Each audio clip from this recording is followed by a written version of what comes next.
Production funding for Ruckus has been provided by gifts from Dave and Jamie Cummings, the Hartwig family, Hush Blackwell, and by viewers like you. Thank you. Welcome to Ruckus, our weekly food for thought fight over the news of the day and the trends of the times. I'm Mike Shannon. The Ruckettes join me shortly, and our topics this week: new legislators learn making sausage is not easy. There's apparently nothing easy about building a downtown convention hotel, and Bill O'Reilly is spun out of the no spin zone at the Fox News Channel, plus roast and toast.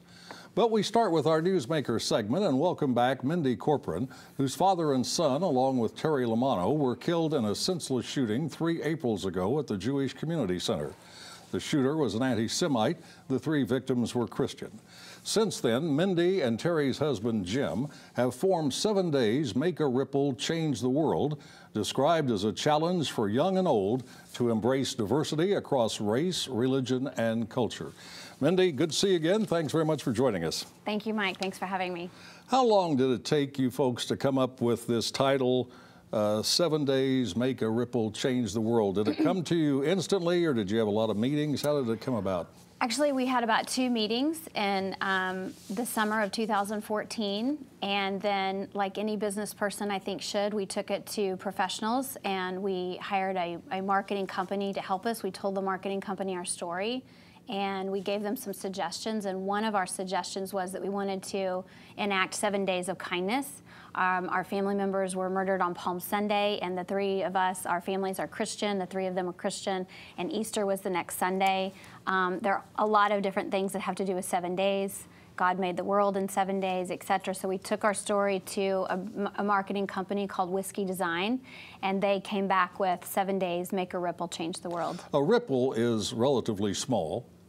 Could you give us an example of some of the ripples that have taken place as a result of this? So, yes, I was going to say, when you said a ripple is relatively small, it may feel like it's small when it's just you doing something and you're not sure where it's going to reach. But a lot of the things that we have done, it is very interesting how far they have reached. And so right now, we just finished our songwriting competition, and we had 3 winners of our songwriting competition, and 2 of our top 2 winners are not local. Well, they're local, but they're in college right now. And so those young people, Ryan Beard and Gracie Schramm. Gracie Schramm was the winner of our songwriting competition this year. They're in college, and so they won this competition here, but they're making a ripple already where they are on campus because they're going to be able to talk about our programming. Well, that's kind of your point, is it not? It doesn't take much for one person, but if everybody starts working together, you get a lot of ripples making big waves. Correct, correct. You know what I've told a couple of people recently is that our entire city came together for something just a few years ago, and we all yelled, "Let's go Royals," how many times?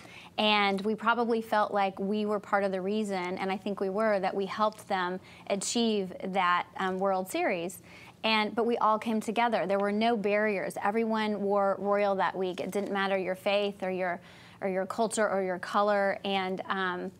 And so that's what I want everyday life to be like. I want us to break down the walls and build bridges between faiths mostly. Well, I think it's important. I've read that you said because your family and Mr. Lamanno's family were both Christians, you got a lot of support from the Christian community, but you also got tremendous support from the Jewish community and the Muslim community and perhaps other religious groups. Yes, yes, we did get a significant amount of support from the Christians and from the Jewish community, and so much so support from the Jewish community that I have made an effort to learn much more about Judaism. So I've attended Passover Seder, I've attended a Yom Kippur.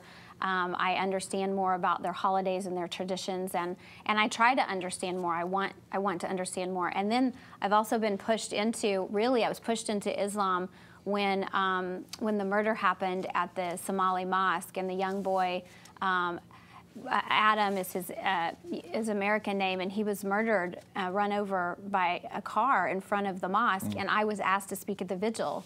And so I was thrust into Islam at that time, and I found myself speaking at a mosque and didn't know anything about the religion, and I felt guilty and embarrassed and ashamed that I didn't know enough about their faith. And so that's why I made it my mission to learn more about the faiths and pull them together.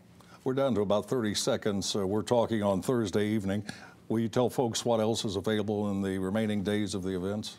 Yes, so I would say right now what I'd like to focus on is that on Saturday, April 22nd, we have an improv workshop for youth that is to help people through anxiety and grief. And then we also have an improv workshop for adults.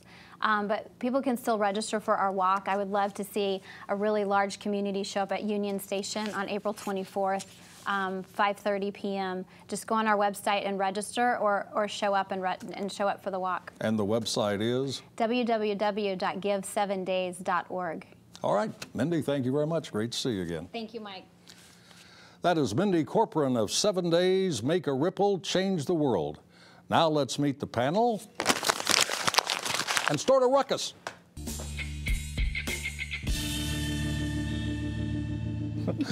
John Stevens heads Rock Hill Strategic. Attorney Laura McConwell is a former 3-term Mission mayor. Former Kansas City, Missouri Councilman Terry Riley runs Transformation Consultants. And Crosby Kemper III is director of the Kansas City Library System and host of KCPT's Meet the Past and Centropolis. Thanks to all of you for coming in. It is good to see you again. Great to be here. Well, after November's elections, a group of freshly elected legislators from Johnson County and elsewhere, Democrats and Republicans, headed to Topeka planning to solve the budget crisis, school finance, health care, and a myriad of other problems. About 4 months into the new session, the legislature is in recess, and none of the critical issues facing it has been resolved. Legislators tried. They passed a tax hike, voted to expand Medicaid, but Governor Brownback vetoed both, and neither was overridden. Then the Supreme Court again decreed that there is not enough money being spent on education. So, as legislators plan to return to work in May, do you think they have learned, as many have before, that governing is tougher than it looks? And Terry, you've been a member of the Kansas City, Missouri City Council. Is governing tougher than it looks? It's a lot tougher. In fact, I served in the Missouri House as well, and so I understand their pain. It's extremely difficult when a governor, when you pass legislation and the governor overrides it, vetoes it, and you can't override it, and so you still must deal with the issues at hand. And quite frankly, with the Supreme Court making the decision as it relates to more funding for education, that's an additional roadblock.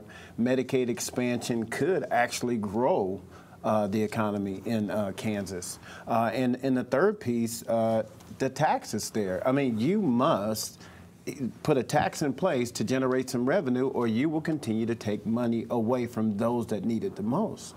You can't just make corporate tax cuts, in which I'm okay with tax cuts to a certain extent because I like it, you know, because I'm in business. As long as it involves your corporation. But it must be practical. No, not my corporation. No, the corporation that donated to the governor. And so that's why the governor vetoed it. Laura, you were mayor of Mission, as I mentioned, 3 terms. Is it harder than it looks? Well, absolutely, because you have to get a whole lot of people with the diverging interests and thoughts together. It sometimes can be herding cats, but I do applaud this, the Kansas legislature for making a stab at attacking these, because that's what the people of Kansas want. They want these issues to be resolved. And the Supreme Court directed the legislators to figure it out. This isn't new. They've been telling the legislators, you need to get this figured out for some time.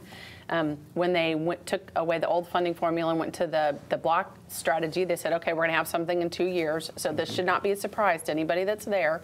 And they're pretty close. So I would hope that when people have gone home during this break, they've been able to talk to their constituents. The constituents want something done to move forward.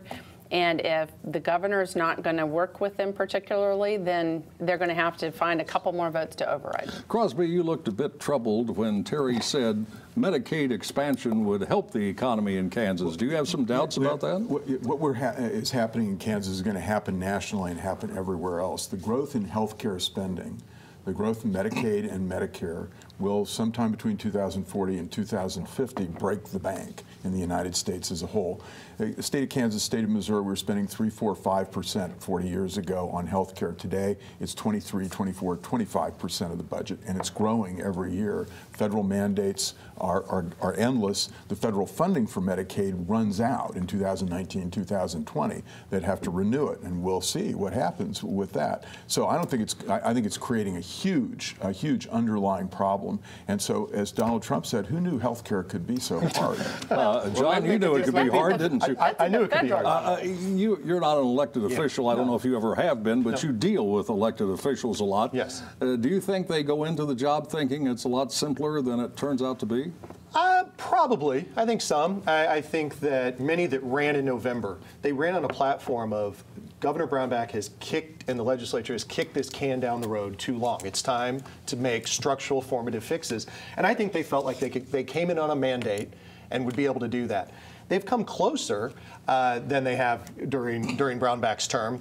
But I think when they come back from this extended recess, they're going to have to decide. I think they're probably the closest they are to expanding CanCare, to overriding another veto on that. However, I think they probably need to focus on the structural fix of the budget, because they've closed, yes. they've used, they themselves have kicked the can down the road with the unclaimed property fund and all of these other things that they're long-term investment fund that they pulled $290 million. The Supreme Court, I mean, how can they deal with that? You don't know exactly what They don't know how much money means. they're going to have to allocate for schools, because the state Supreme Court doesn't say. It just says you need more money. Well, the legislature needs to work and figure out and it's very complicated. And so I'm not going to pretend that I think they're all there twiddling their thumbs, but they've got to, the people of Kansas deserve for them to come together and figure out a formula. And Kansans, by and large, want value for whatever tax dollar it is that is going to get paid. And I'm not saying expand it.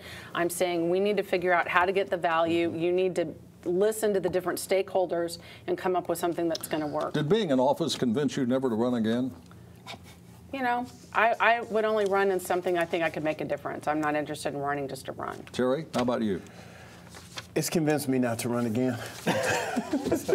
No, but let me tell you, if you're truly about doing things in the best interest of people and working with the constituents, you can really make a difference. All right. Yeah, absolutely. Going to move on to our next topic. History seems to suggest that planners always believed downtown Kansas City lacks just one piece, one final touch to make it the complete package.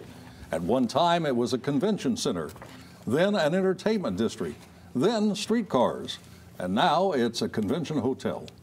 That final piece may get final approval from the City Council this week. So let's start with this question. When the hotel opens in late 2019 or early 2020, will downtown then have the complete package? And we start with John. Well, the short answer is yes, but the longer answer is that I am very, very tired of civic leaders, business leaders, government leaders saying game changer, home run, grand slam. Cities are in a continual race in all ways. Quality of life, taxation, tourism, all of these things all cities are continually moving. And to say that one thing is where we stop and now we are complete, no city is ever complete. No. Cities grow, cities thrive. As far as the tourism base, this convention hotel, the model of it has already proven that when it is built, and there's already, Visit KC is already selling against it, that it is starting to grow a lot more conventions for Bartle Hall because of the number of rooms in that location and how many rooms are under a limited number of roofs spread across different hotels. So yes, it certainly is a major one, but we need to continue to improve walkability. We need to improve jobs downtown. We need to improve residential. We need all of those things because many people think that tourism is somehow isolated, but what benefits tourists benefits citizens. What benefits citizens usually benefits tourists, and they're not mutually exclusive. I want to ask the same question to Crosby. When this hotel opens, if it does, in late 2019 or early 2020, will Kansas City's downtown then be complete? Every mayor and every council will want to spend more money on some high-profile, ribbon-cutting project. And I disagree with John on this. We don't have a lot of tourism in Kansas City. This won't increase tourism. Tourism does add some dollars. Convention business doesn't add dollars. You pay for every convention. We'll get a couple of new conventions. It won't. The city's own numbers on the convention center show that we have to almost double the number of conventions we have. That's impossible. It won't happen. It won't get anywhere near that. And it's also costing us a huge amount of money, $160 million plus in tax dollars, a lot of it from the library and the school district, the mental health levy. It's a terrible deal for Kansas City. Terry, why is it taking so long to get this project built? I recall in mid-2015, sitting here talking to Mike Burke, who is one of the backers of the hotel, and he's saying, it's got to happen, we got to move, council has to act, time is of the essence, and now we're talking about opening it maybe 5 years after the announcement. First of all, the city, I have not seen, or the newspaper or anyone else have seen the financials. I don't believe it's happening. Never? Not at all? I don't. Well, in the next couple of years, you're saying open in 2019. I don't believe it. I need to see the financials. I used to chair planning and zoning. I used to see the financials. I have not seen one. I don't believe it. I don't believe it's happening. I don't believe they have the financial wherewithal to do it. I think Mike's a great guy, but I don't think it's moving anywhere. The city council's actually going to take the final vote on it before they have the price from J.E. Dunn. Yeah, before the price, but I mean, this is a zoning and issue. the city has some financial involvement in all this, does it not? An investment as well as whatever. Yeah, $30 million. Cost. 30 million. The total's actually about $52 million direct city investment, and then cash. The tax diversion takes it to $160 million. So the number is $160 million. You know something about these projects that get started and then don't seem to come to fruition. One is called the Mission Gateway Project. Well, and that occurred, didn't it, while you were mayor? At least it did. It did. The property was purchased by the developer while I was mayor, and I'm also well aware of the due diligence the city has to go through to do these types of developments. It is my understanding that Kansas City is overlooked on conventions because of our room size. But I agree with Crosby. I don't know that investing that kind of money will immediately mean you get twice as many conventions. It does mean it opens up your options. And I would assume before you're going to put that hard-earned taxpayer dollar at risk for the people that you represent, you're going to do some due diligence and make sure the numbers make sense, which is part of why the Gateway wasn't built, because I wanted it to be built and be successful, but not on the backs of our taxpayers. I mean, it had to make sense. Well, this was announced in April or May of 2015. By now, wouldn't you think enough time has passed that you could have the final details? Well, there's been a lot of discussion on this, and there have been many other proposals that have come about. But I will say, when you talk about developers, much like we talked about elected officials, I think coming in overly optimistic into office, easier than it looks. Right. I think developers do the same thing. They come in, they think this is going to be fantastic, and I think they truly believe. They believe in this project. I know Mike believes in this project. Do you think the hotel will open? I do. Okay. Well, I don't. Okay. No. I think it'll open, and I think it will cost a lot more than people have been telling us. Okay. The most prominent personality in cable news has been fired. Bill O'Reilly at Fox News has been top-rated for 20 years, and that is a remarkable achievement. But a recent New York Times story revealed that O'Reilly and Fox News have spent about $13 million to settle sexual harassment and misconduct claims against the commentator. Since that story's release, dozens of advertisers have fled O'Reilly's program. While O'Reilly was on vacation, Fox management on Wednesday issued a terse statement saying the company and Bill O'Reilly have agreed that he will not be returning. Now, some argue that harassment issues against O'Reilly and others are exaggerated, but still some say the problem is more pervasive than most of us realize. So, Laura, from your unique viewpoint as the only attorney and the only woman on the panel, what is your take on O'Reilly's case and sexual harassment in the workplace? Well, I think sexual harassment is pervasive, and it's not acknowledged. I will confess I haven't been following all the things with Bill O'Reilly, and I also think some of the attack on Bill O'Reilly, you've got the sexual harassment side and the people that are also pretty gleeful because of his ideology. He absolutely shouldn't be harassing people that that he supervises or he has some power of control over. And it's not just, I don't know what, and it's not just a Republican thing. It's a Republican thing. It's a Democrat thing. I mean, look at this. I mean, you had Bill Clinton back in the 90s, and it always percolates up. And in the last campaign, they thought, well, with these issues with Donald Trump, maybe now we'll start talking about sexual harassment. Sexism is a problem in our country, and that is, to me, that's sort of the last frontier that we really need to bring it up and be talking about. Do you think it's possible that it's a age distinction that O'Reilly, well, not an old guy, but he's 67. Do you think he's insensitive to the ways culture have changed since he was a young man? He's insensitive, period. No, I mean, when you go on national television and say that the slaves should have been satisfied that they got 3 square meals, the man should have been on television. I don't think that's what he said, yes, by he the way. did. No, yes, it's he did. not. No. Well, and he's very inflammatory and a good riddance to the man. So he's getting tens of millions of dollars not to compete, and so hopefully that'll keep him well fed. Well, going back to the sexual harassment side for him is he should know at 67 years old or 4 years ago with this Wendy Walsh issue that you don't, I mean, I think he's married. You don't invite women to your room. And I think he's divorced now. Okay, well. Not just because of this. I think I mean, after the first 2 or 3 lawsuits, right, right. It might have well, calmed Saturday down. Night Live commented that now the mother of all bombs looks like a pretty good deal compared to what Fox spent. So. Well, you know, there was an apparent precedent for permitting sexual harassment at Fox News because the founder, the chairman, and a programming genius, Roger Ailes, had to leave finally because of the same reasons. Right, and that's what that was the comment I was going to make is while some are celebrating along ideological lines, I think that the culture of impropriety that evidently was pervasive throughout Fox News, I think enabled him. It enabled a lot of these things to go on, headed by Roger Ailes. And I think that was bound to come to the surface, bound to be brought out into the open, regardless of the ideological lines. Well, and I'm glad it did. Well, and also I think they also didn't address it, and they paid the money because they probably did some cost analysis, and it was cheaper for them to pay the money because he was bringing in so much money, which is another problem. I mean, to me, right is right and wrong is wrong. And if you're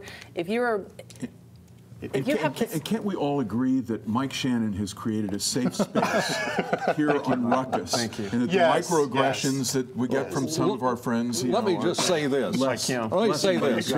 On Ruckus, the spin stops here because I'm looking out for all of you. Oh, thank you. Thank you, Mike. so much. Thank you. All right. O'Reilly's had the top-rated show for 2 decades. Fox is the dominant cable news channel.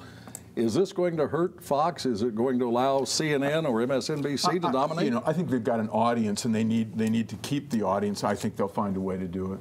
I do. I'm not sure Tucker Carlson is the answer, but I think. Well, the interesting thing though is that Megyn Kelly left, and people were saying, "Oh my God, that's the end of the ratings for the Fox News channel." And Tucker Carlson gets higher ratings on most evenings than did Megyn Kelly. I think Fox should hit this. It should hit this issue head on the sexual harassment and obviously it's sensitivity training for all, but I think that they need to be bringing this up to daylight because this is a problem. And I've got a daughter who's getting ready to graduate with a master and go off to New York and work in the corporate world.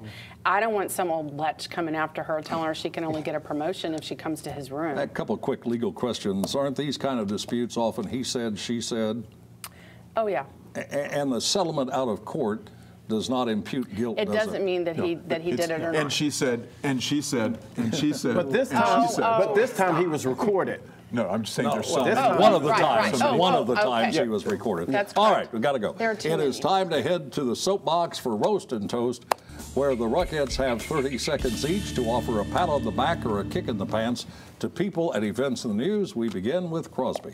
So I want to toast the city council and previous city council for creating the streetcar election. You probably didn't know there is a streetcar election where you have to actually ask for a ballot. A tiny number of people are qualified to spend the $500 million that's going to be on the ballot. It's the most undemocratic election in 2017 in the United States. It's the first time since the Pendergast era we can be #1 in undemocratic elections.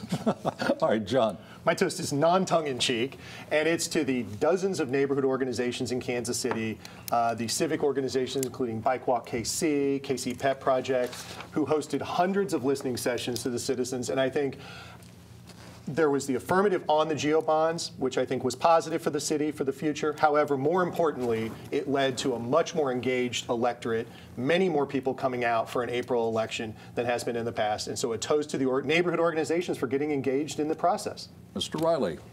Well, since you stole my thunder there. Well, you got time, so go ahead. Well, since you stole my thunder there, because I was going to talk about that also, toasting the city council. I want to toast a business right there on 41st and Truce, and it's called Urban Cafe. Yes. And Mr. Johnson was a chef over at Crown Center. Now he opened up a business right there on 41st and Truce. Great place for meetings and different neighborhoods to come and visit. So I'd like to toast him. Laura. So I'm going to toast the Kansas legislature, and I'm going to toast them because they've been trying to attack and move forward on the issues facing Kansas with both our budget, with the school finance formula, and also with working on the CanCare and the Medicaid. And I wish them well as they come back to the session so that they can get it resolved and go home in May. And finally, what I guess is a toast to Sam Brownback, who is no longer the most unpopular governor in the country. The Kansas leader now comes in second in the latest poll to New Jersey Governor Chris Christie. Asked how his administration would deal with him being the most unpopular state leader in America, Governor Christie said, "We'll close that bridge when we come to it." And that's Ruckus for this week. We're back next Thursday at 7. Now for the Ruckettes and the crew, I'm Mike Shannon saying thanks very much for watching and good night. Production funding for Ruckus has been provided by gifts from Dave and Jamie Cummings, the Hartwig family, Hush Blackwell, and by viewers like you. Thank you.